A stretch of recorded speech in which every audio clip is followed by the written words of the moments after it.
போடு கீழே போடு. இந்த கையலு சாரதா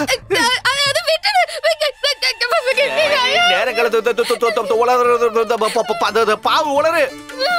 எனக்கு நீங்க பேசுறது ஒண்ணுமே புரியல. நீங்க என்ன சொல்லலீங்க? அடே மரமண்ட, உனக்கு எதுவுமே புரியாதுடா. உன் கையில காம்பு வச்சு பாம்பு இருக்குடா, பாம்பு.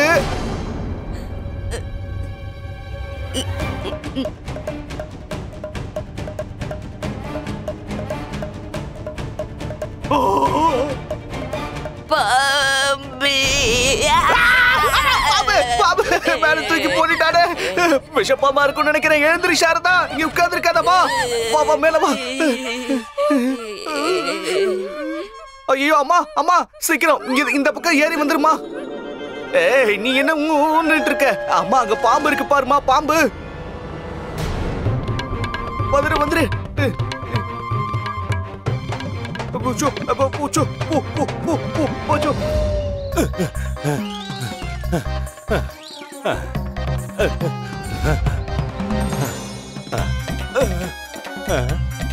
எங்க ஒளிஞ்சிக்கலாம்? இந்த மரத்து பின்னாடி ஒளிஞ்சிக்கலாம்.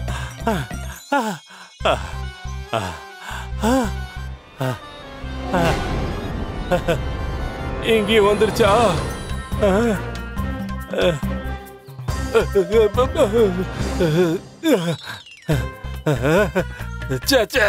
சாக்கடை நாத்தம் தாங்க முடியல. இந்த நாத்தம் அடிக்கிற சகதி என்னோட நறுமணத்தை போக்கி என் உயிரை காப்பாத்தும்.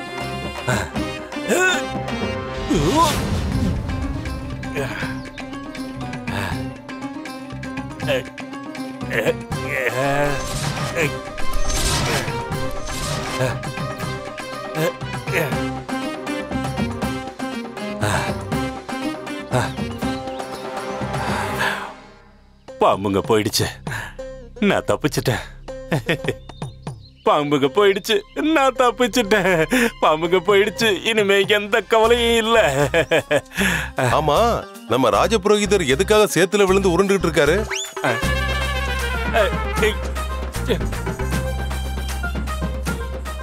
சிவ சிவ சிவ சிவ சிவ சிவா, இன்னைக்கு உங்க பக்தர்கள் எல்லாரும் சேர்ந்து என்ன உங்ககிட்ட அழைச்சிட்டு வர முயற்சி பண்ணாங்க. நல்ல வேளை தப்பிச்சிட்டேன்.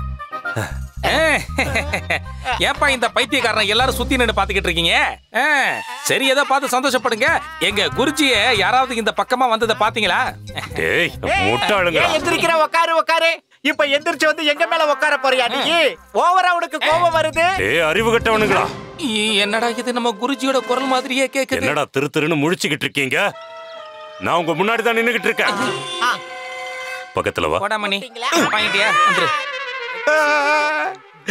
குருஜி, என்ன இது கோலம்? உங்களுக்கே இந்த நிலைமை ஏற்பட்டுச்சு? என்னோட இந்த நிலைமைக்கு காரணம் அந்த பண்டிதர் ராமகிருஷ்ணனோட கொடுமைதான். அதை நான் அழிக்காம விட மாட்டேன். சிவ சிவ சிவ சிவா, நாத்தம் தாங்க முடியலையே. எவ்வளவு அழகா இருக்காரு பாரு. பொய்யெல்லாம் அடிக்கடி பேசாத கண்ணி. பிரபு, நீங்களா? நான் தான். ஆனா உடம்பெல்லாம் என்ன சுவாமி இது கோலம்? இல்ல இல்ல, எனக்கு ஒண்ணு ஆச்சு சுவாமி. உங்க குடுமைக்கு ஒண்ணு ஆகலையே? இல்ல இல்ல, ஒண்ணும் ஆகல. உங்களுக்கு என்ன ஆனாலும் பரவாயில்ல, ஆனா உங்க குடுமைக்கு மட்டும் ஒண்ணும் ஆயிடக்கூடாது. என்ன? ஆமா, பண்டிதரோட அறிவு குடுமையில தானே இருக்கும். அதான் வரணுமாலா? போதுமா, இதோட ஆனா நிறுத்திக்க. சுவாமி, நீங்க எதுக்காக சகதியில போய் விழுந்து பிறண்டீங்க? நீங்க சொல்லிருந்தீங்கன்னா நான் உங்களுக்கு வீட்டுக்கு பின்னாடி ஒரு குழிய நோண்டி இருப்பேன். நீங்க அதுலயே போய் விழுந்து பிறண்டு எழுந்திருக்கலாம்ல. நான் இத வேணும்னு செய்யல. அப்புறம் அது வந்து ஒரு சின்ன பையன் இருந்தான். அவனோட லட்டு சகதியில விழுந்துருச்சு. அவன் அழ ஆரம்பிச்சிட்டான். அவன் அழுகைய என்னால தாங்க முடியல. அதனால அந்த லட்டை எடுத்து கொடுக்கறதுக்காக சகதியில இறங்கி தேடினேன். எதிர்பாராத விதமா வழுக்கி விழுந்துட்டேன். அதனாலதான் இப்படி ஆயிடுச்சு. நீங்க எவ்வளவு பெரிய மகான் பிரபு. உங்களுக்கு இவ்வளவு கருணை உள்ளமா? ஒரு சின்ன பையனோட கஷ்டத்தை கூட உங்களால தாங்கிக்க முடியலையா? நீங்க மகான் சுவாமி, பெரிய மகான். கண்ணி எப்படி அடிச்சு விடுறா பாத்தியா? அந்த பையனே விழுந்திருந்தா கூட தூக்கி விட்டுருக்க மாட்டான். இவரு லட்டை எடுத்தாராம், கொடுத்தாரா. கிட்டவா என் கோவம் எல்லையை மீறிச்சுன்னு வச்சுக்க, இந்த பூமியே அதிரும். பெரிய பூகம்பமே வரும். பூகம்பம் வந்துருச்சு குருதேவா. புடி கண்ணி விட்டுறாத. என்னடா ஆச்சு? என்ன சுவாமி, பூமி இந்த ஆட்டம் ஆடிக்கிட்டு இருக்கு. பூகம்பம் வந்துருச்சா? தப்பிச்சிருங்க, சீக்கிரம் தப்பிச்சு போங்க. பூகம்பம். சுவாமி, வீடெல்லாம் ஆடுது சுவாமி.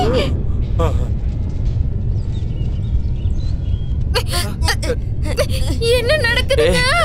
பயப்படாதீங்க, பூகம்பம் வந்திருக்கு. ஆனா கொஞ்ச நேரத்துல நின்னு போயிடும்.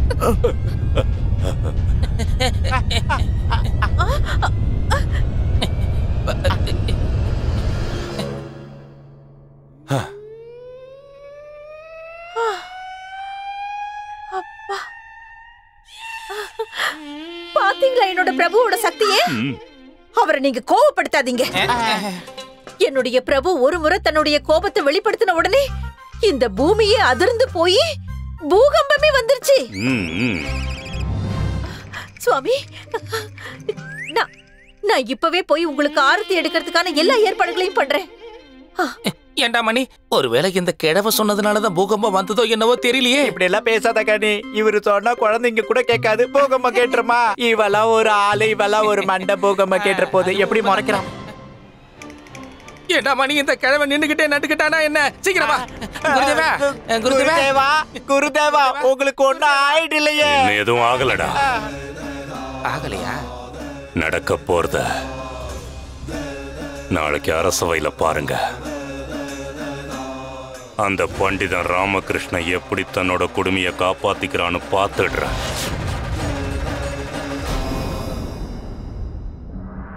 நேத்து பூகம்பம் வந்தது. நம்ம ராஜ்யத்துல இருக்கிற எல்லா மந்திரிமார்களும் அவை உறுப்பினர்களும் மக்களும் பாதுகாப்பா இருந்திருப்பாங்கன்னு நம்புறேன். சரியா சொன்னீங்க மகாராஜா. கடவுளோட கிருபையால யாருக்கும் எந்த பாதிப்பும் ஏற்படல. அதோட எந்த ஒரு விபத்து ஏற்பட்டதாவும் இதுவரைக்கும் எந்த தகவலும் வரல. மகாராஜா, இந்த பூகம்பம் ஒரு எச்சரிக்கை. ஆமா மகாராஜா, அதனாலதான் எந்த ஒரு அசம்பாவிதமும் நடக்கல. இப்ப நீங்க என்ன சொல்ல வரீங்க குருதேவா? மகாராஜா, நேத்து ராத்திரி பகவான் சிவன் என்னோட கனவுல வந்து எனக்கு எச்சரிக்கை கொடுத்தாரு. அவரு என்ன சொன்னார் குருதேவா? அவர் என்ன சொன்னார்னா, பூகம்ப தேவர் ரொம்ப கோவமா இருக்காராம் மகாராஜா. உக்கிரமான கோவத்துல இருக்காராம். நாம சீக்கிரமா ஏதாவது செய்யலன்னா மொத்த உலகமும் அதிர்ந்து போயிடுமா. பெரிய பூகம்பம் உண்டாகும், அழிவு ஏற்படும், பல பேரோட உயிர் போகிறதுக்கு வாய்ப்பு இருக்கு மகாராஜா.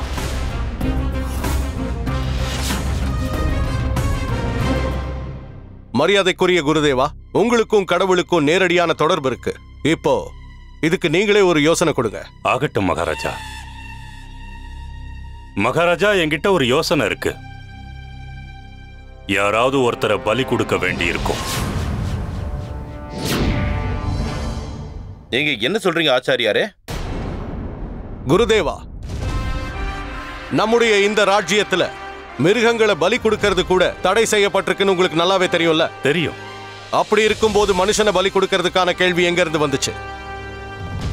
என்ன மன்னிச்சிருங்க மகாராஜா, நேரடியா ஒரு மனுஷனை பலி கொடுக்க வேண்டிய அவசியம் இல்ல. அவங்களோட ஒரு அங்கத்தை பலி கொடுத்தாலே போதும். என்ன சொல்றீங்க மகாராஜா? ஒரு மனிதனோட கௌரவம் அவனோட கேசங்கள்ல இருக்கும். கேசங்கள்னு சொல்லப்படுற தலைமுடியை வெட்டுனா அது அந்த நபருக்கு பெருத்த அவமானத்தை ஏற்படுத்தும். அவமானப்பட்ட ஒருத்தன் செத்து போனதுக்கு சமம் மகாராஜா.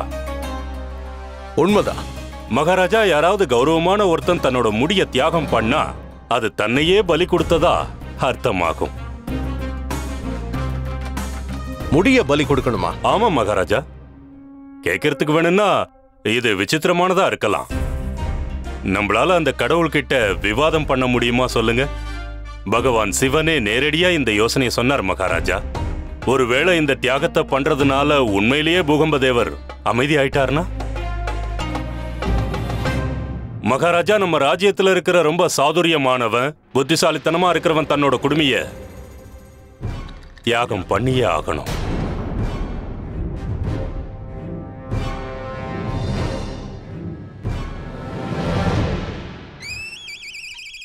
குருதேவா, எனக்கு தெரிஞ்ச வரைக்கும் மொத்த ராஜ்யத்திலையும் அப்படிப்பட்டவர் நீங்க தான். எல்லார விடவும் நீங்க தான் அதிக புத்திசாலியும் திறமையானவரும் கூட. ஆமா ஆமா, சரியா சொன்னீங்க மகாராஜா, இவர்தான்.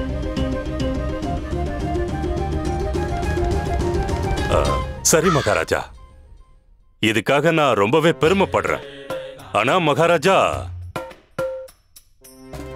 என்னோட வேண்டுகோள் என்னன்னா, என்னை விட ரொம்ப நல்லவன் உங்க சிறப்பு ஆலோசகன் பண்டிதன் ராமகிருஷ்ணன் தான் மகாராஜா.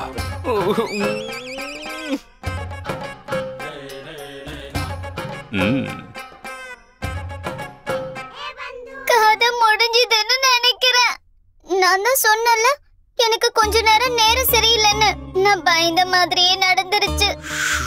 பயமுடு. பண்டிதனே ராமகிருஷ்ணா, அரசே, உன்னை பார்த்தா வருத்தப்படுற மாதிரி தெரியுது. குருதேவர் உனக்கு இவ்வளவு மரியாதை கொடுத்திருக்காரு, உன்னை புத்திசாலின்னும் திறமையானவன்னு சொல்லிருக்காரு. அதுக்கு நீ சந்தோஷப்படணுமே. என்னாச்சு பண்டித ராமகிருஷ்ணா? ஏன் இப்படி தயங்கி நிக்கிற? நம்ம விஜயநகரத்தோட நன்மைக்காக உன் சாதாரண குடுமியை தானம் கொடுக்க முடியாதா? ஒரு குடுமிக்காகவா இவ்வளோ கவலைப்படுற? குடுமி தானே, மறுபடியும் வளர்ந்துட போகுது. நீ இப்படி பயப்படுறது எப்படி இருக்குன்னா, உன் குடுமியை வெட்ட போறது இல்ல, நாக்க வெட்ட போற மாதிரி இருக்கு. பண்டிதனே ராமகிருஷ்ணா, ஏதாவது சொல்லு. அப்பா தேசபக்தரே, உனக்கு பாராட்டு வேணுங்கிறதுக்காக என்ன பலி கொடுத்துறாத. முடியாதுன்னு சொல்லிடு ராமா. ஏன்னா நம்ம சின்ன வயசுல இருந்து ஒன்னா பழகிட்டு இருக்கோம். இனி எப்படியாவது காப்பாத்த மகாராஜா கிட்ட முடியாதுன்னு சொல்லிடு. பண்டிதனே ராமகிருஷ்ணா, உன்னுடைய மௌனத்தை முடியாதுன்னு எடுத்துக்கலாமா? இல்ல, உங்களுக்கு புரியல மகாராஜா. நான் ராமாவோட அங்கம். இவன் என்ன பலிலாம் கொடுக்க மாட்டான். பண்டிதனே ராமகிருஷ்ணா,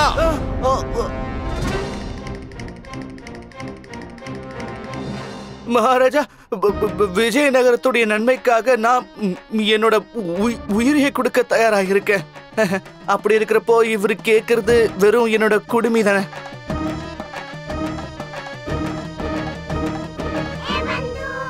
துரோகி, கிராதகா, நம்ம சின்ன வயசுல இருந்து ஒன்னா தானே பழகிட்டு இருக்கோம். இது வாழ்வா சாவாங்கிற பிரச்சனை, நட்புக்கும் விசுவாசத்துக்கும் இருக்கிற பிரச்சனை ராமா.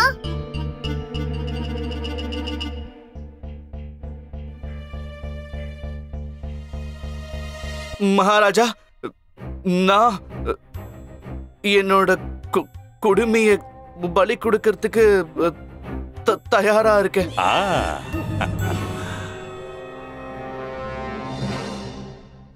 நான் உங்ககிட்ட இருந்து இதைத்தான் எதிர்பார்த்தேன் ராமகிருஷ்ணா. இனிமே உன் குடுமி எனக்கு சொந்தமாயிடுச்சுன்னு நினைச்சுக்க. அதாவது விஜயநகர சாம்ராஜ்யத்துக்கு சொந்தமாயிடுச்சுன்னு நினைச்சுக்க. இப்போ நான் மகா யாகம் பண்ணி இந்த குடுமிய பூகம்ப தேவருக்கு அர்ப்பணிக்க போறேன். உன்னோட குடுமி எனக்கு சொந்தம். எல்லாரும் கேட்டுக்கங்க. இந்த ராஜ புரோகிதன் இந்த குடுமிய தானம் பண்ணி விஜயநகரத்துக்கு வரப்போற ஆபத்தை தடுக்க தயாரா இருக்கேன். வாழ்த்துக்கள், வாழ்த்துக்கள் குருதேவ், வாழ்த்துக்கள். வாழ்த்துக்கள். ராமா, அந்த கிழவனுக்கும் குடுமி இருக்குல்ல, அத பலி கொடுக்கலாம்ல. எதுக்கு அந்த சொல்றதுக்குலாம் நீ தாளம் போட்டுக்கிட்டு இருக்க? நான் உனக்கு சொந்தமான குடுமி. இந்த எதுக்கு நம்ம விஷயத்துல தலையிடுறான்? தெரியல பட்டு, என்னால எதுவும் பண்ண முடியாது. நீ எனக்கு சொந்தம் இல்ல, அவருக்கு தான் சொந்தம்னு ஆச்சாரியார் பிரச்சனை பண்ணவும் வாய்ப்பு இருக்கு. நாசமா போச்சு. உன்ன மாதிரி ஒரு கோழைக்கு நான் குடுமியா இருக்கிறத விட பலி ஆகிறது எவ்வளவோ மேல்.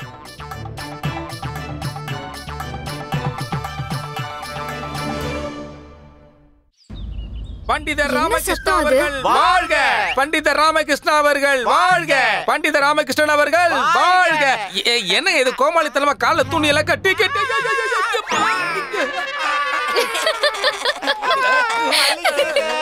இதுக்காக தான் நாங்க கால்ல துணியை கட்டிக்கிட்டது. இதுதான் என் குடுமியோட வீடா? டே முட்டாளுங்களா, இங்க என்ன ஓய்வு எடுக்கிறதுக்கா வந்தீங்க? இல்ல குருதேவா, உங்களை சாஷ்டாந்தமா கும்பிடலான்னு தான் இப்படி படுத்துக்கிட்டு இருக்கோம். அதனால தான் வாங்க வாங்க வருக வருக குருதேவா. நல்லது நடந்துடுச்சு.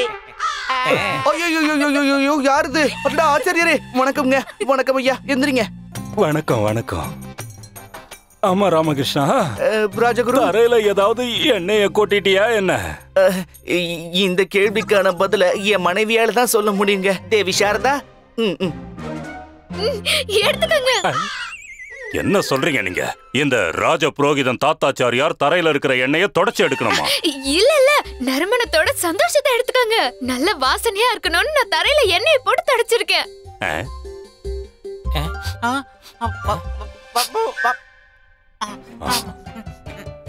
இது அதேதான், மஞ்சள் சந்தனத்தோட அதே நறுமணம். மறுபடியும் இது பாம்பு இருக்கும். என்னாச்சு ஆச்சாரியாரே? அதாவது அம்மா என்ன கேட்க வராங்கன்னா, ராமா அப்படி என்ன பெரிய காரியம் பண்ணிட்டாருன்னு அவரை பாராட்டுறதுக்கு இங்க வந்திருக்கீங்கன்னு கேக்குறாங்க. உங்க பையன் பெரிய மகான், விஜயநகரத்துக்கே கிடைச்ச வரம். எப்பவுமே கடமை தான் முக்கியம்னு நினைக்கிறவன். இவனை நினைச்சு நான் பெருமைப்படுறேன். அடேங்கப்பா, என் உச்சியே குளிர்ந்துருச்சு. நன்றி குருதேவா. எங்களுக்கு ஒண்ணும் புரியலையே. பூகம்ப தேவதைய சந்தோஷப்படுத்துறதுக்காக பண்டிதர் ராமகிருஷ்ணாவுடைய குடுமையை எங்க குருஜி இப்ப தானமா கொடுக்க போறாரா. அதனால விஜயநகரத்துக்கு எந்த பிரச்சனையும் வராம பாதுகாப்பா இருக்கும். நல்லதுங்க, ரொம்ப நல்லது. அது ஒரே கல்லுல ரெண்டு வாங்க மாதிரி இருக்கு. நீங்க சந்தோஷப்படுறீங்களா? சந்தோஷமா, ரொம்ப சந்தோஷமா இருக்கேன். முதல்ல நம்ம பூகம்பத்துல இருந்து தப்பிப்போம். அதுக்கப்புறம் குடுமிக்கு என்ன தடவுறேன்னு அவர் நேரத்தை வீணாக்கிட்டே இருப்பாருல்ல, அது இனிமே கிடையாது. விரோதிங்க வீட்லயே இருந்தா ஒருத்தரால எப்படி உயிரோட இருக்க முடியும்? நான் சாரதாவுக்கு என்ன கெடுதல் பண்ணறாமா? நீதான் அவளுக்கு போட்டி அணிக்கிறியே. சாரதா தேவி, எந்த குடுமியன்னா அதோட வீட்டுக்கே தேடி வந்திருக்கணும். அது எவ்வளவு மகத்துவமானதுங்கிறத நீங்க யோசிச்சு பாருங்க. எடுத்துக்கங்க. எதை எடுத்துக்கணும்? அட, கத்தியை எடுத்துக்கிட்டு இவரோட குடுமைய சரிச்சு எடுத்துருங்க. இல்ல, அப்படி இல்ல. முதல்ல என்னோட மனைவி வருணமாலா இங்க வந்து குடுமிக்கு பூஜை எல்லாம் பண்ணுவா. அதுக்கப்புறம் நான் யாகத்துக்கு ஏற்பாடு பண்ணணும். குருதேவா, கொஞ்சம் நீங்க கவனமா இருங்க. இந்த விசேஷ மூலிகையினால மறுபடியும் பாம்பு வந்து உங்களை விரட்ட போகுது. கவனமா இருங்க. அதுக்கப்புறம் மறுபடியும் எல்லாரும் முன்னாடி நீங்க அசிங்கப்பட வேண்டி இருக்கும். ரொம்ப ஜாக்கிரதையா இருங்க குருஜி. நீயும் ஜாக்கிரதை கண்ணி. எனக்கு நேரம் ஆயிடுச்சு, நான் இப்ப கிளம்பட்டுமா? பண்டித ராமகிருஷ்ணா, உன் குடுமி அற்புதமானது. தெரியுங்க. எனக்கு சொந்தமாக போகுது. அதனால ஜாக்கிரதையா பாத்துக்க. சரி ராஜா குருவே, பாத்துக்கிறேன். போயிட்டு வரேன். தடி வச்சிருக்கலாமா? போயிட்டு குருதேவர் வரோம். தாத்தாச்சாரியார் அவர்கள் வாழ்க. குருதேவர் தாத்தாச்சாரியார் அவர்கள் வாழ்க. ராமா, எனக்கு ஒண்ணுமே புரிய மாட்டேங்குது. இந்த கிழமை என்ன கொல்றதுல ஏன் குறியா இருக்கான்? நீ ஒத்துக்கிறியோ இல்லையோ, இதுல ஏதோ ஒரு ரகசியம் இருக்கு. தெரியலையே பட்டு. ஆனா அது எந்த காரணமா இருந்தாலும் அது என்னன்னு தான் புரியல. குடுமையால பொண்ணுங்களை மயக்கவா பாத்தீங்க? இப்போ நறுமணமும் இருக்காது, ஐயாவால உல்லாசமா இருக்கவும் முடியாது.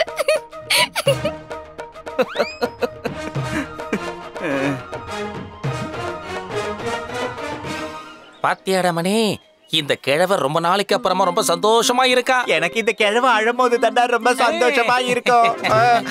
என்ன சொன்ன? பேசுங்கடா, பேசுங்க.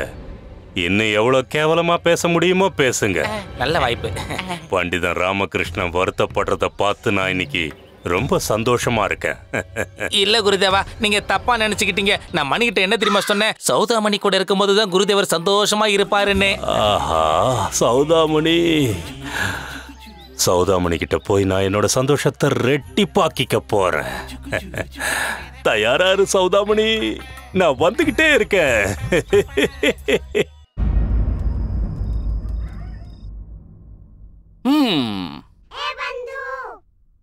ராமா, வேற என்ன யோசிச்சு வச்சிருக்க? யாருக்கு? பொது குடுமி வளரும்ல, அதுக்கு. சிட்டு. பாத்தியா, பட்டுக்கு அப்புறம் சிட்டு. அப்படியா? பேர் கூட யோசிச்சு வச்சிட்டியா? என்ன பலி கொடுக்கறதுக்கு எல்லாரையும் விட நீதான் ரொம்ப ஆர்வமா இருக்க. இங்க பாரு பட்டு, இன்னைக்கு உனக்கு மொத்த எண்ணெயும் தடவிடுறேன். ஏன்னா கொஞ்ச நாளைக்கு முடி வளராது இல்லையா, அதனால இன்னைக்கே நீ சந்தோஷமா இருந்துக்க, சரியா? போதும், உன்ன மாதிரி ஒரு ஆள் கூட நான் பேச கூட தயாரா இல்ல. கூட இருக்கிறவங்கள பலி கொடுக்க நீ தயாராயிட்டல. இனிமே நான் உன் கூட பேசவே மாட்டேன். நான் தூங்க போறேன். அட